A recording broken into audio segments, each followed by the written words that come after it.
So how about those Dallas Mavericks? They just beat the Bucks on the road without Luka Doncic, and they broke Milwaukee's 18-game winning streak. It's crazy how even after they beat the Bucks on the road, broke the Lakers streak on the road as well, and people still think they're pretenders and not contenders for the NBA championship. I get they're still very young with Luka being in only his second year, and Porzingis is only 24 years old, but they are a legit team with a real shot at winning the chip. So in this video, I want to break down why they are legitimate championship contenders, what they do need to work on, their worst potential playoff matchup, and finally, what percent chance they have to win it all. So to start things off, they are a legitimate championship contending team because they have Luka Doncic.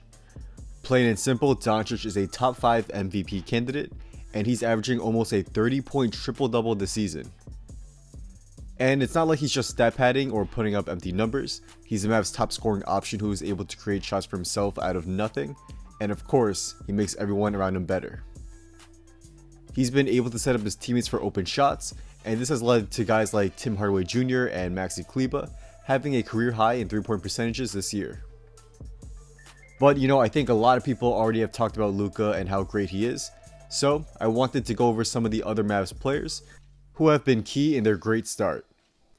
So for some of their role players, I have really liked what I've seen from Seth Curry as of late. He's a low usage guy, and he's been able to provide some terrific shooting that has helped space the floor. DeLon Wright, when healthy, is a terrific perimeter defender and a solid off-ball cutter and shooter. One guy that's been very interesting is Jalen Brunson, as he's been very efficient and effective when he gets minutes this season.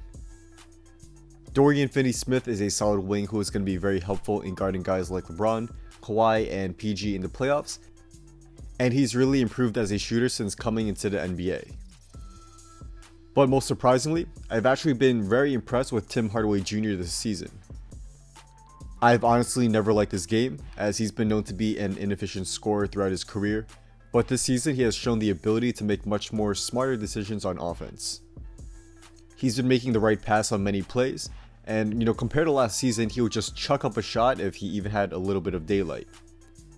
So I think if Tim Hardaway Jr. can keep up his newfound style of play, he will definitely be very helpful in the Mavs' playoff push. And of course, we cannot forget, Kristaps Porzingis has struggled to start the season, and this is definitely understandable as he didn't play NBA basketball in almost 2 years. From my perspective, it looks athletically he's there, but he just does not seem to trust his body 100% yet.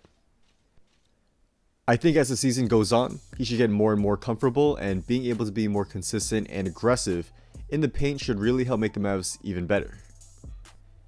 Dallas just has a terrific cast around Luka Doncic, and this has been key in making them legitimate NBA championship contenders.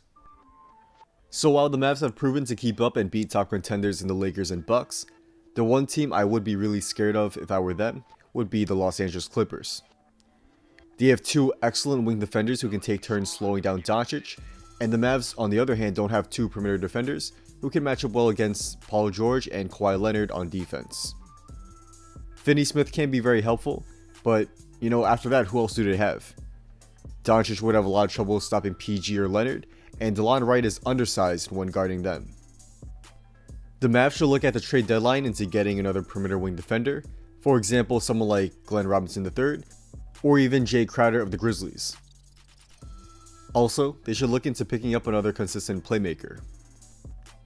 Having only Luka as the only really good playmaker in the starting lineup will definitely not work well against the Clippers as we saw in the first matchup. Trading for someone like Dennis Schroeder who can help take some of the pressure off of Doncic when he's trapped or double teamed would be a pretty good idea, and we'll see if the Mavs will make some moves this upcoming trade deadline. And before we get into what percentage chance do I think the Mavs have at winning the championship, I just wanted to give a quick shout out to SeatGeek for sponsoring this video. SeatGeek is a ticket app that takes confusion out of buying tickets, and using the app, you can see which ticket is a good deal which has a green dot, or a bad deal which has a red dot for any sporting event or concert. It's an easy to navigate app, and it's a must-have for anyone who's interested in attending an event.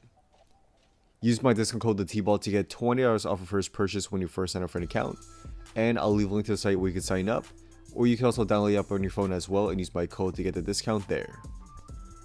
So back to the video, what percentage chance do I think the Mavs have at winning the championship? Well, I'd say they have around a 5% chance of winning the chip with their currently constructed roster, though if they make some moves to improve their team like trading for another playmaker or wing defender, it could go up slightly. They definitely have a legitimate shot, but it's not that high given their current team's lack of playoff experience, and I do think other teams like the Lakers, Clippers, and Bucks will ramp it up to another level in the playoffs. However, I do think the Mavs are in the tier of the Sixers, Heat, Rockets, Celtics, and Nuggets.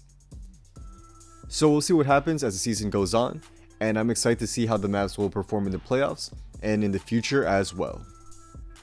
So that's a wrap. Thank you all for watching. If you guys did enjoy this video and want to see more daily NBA content just like this, be sure to drop a like and subscribe, and also be sure to turn on post notifications so you can stay updated on my newest video will be coming out.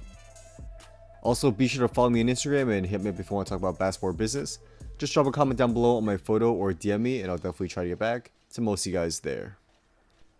Drop a comment down below if you think the Mavs are legitimate championship contenders. Let me know, as I do read comments. I'm definitely interested to see what you guys have to say. So without that being said, once again, thank you all for watching, and hopefully I will see you guys soon for the next video. Peace.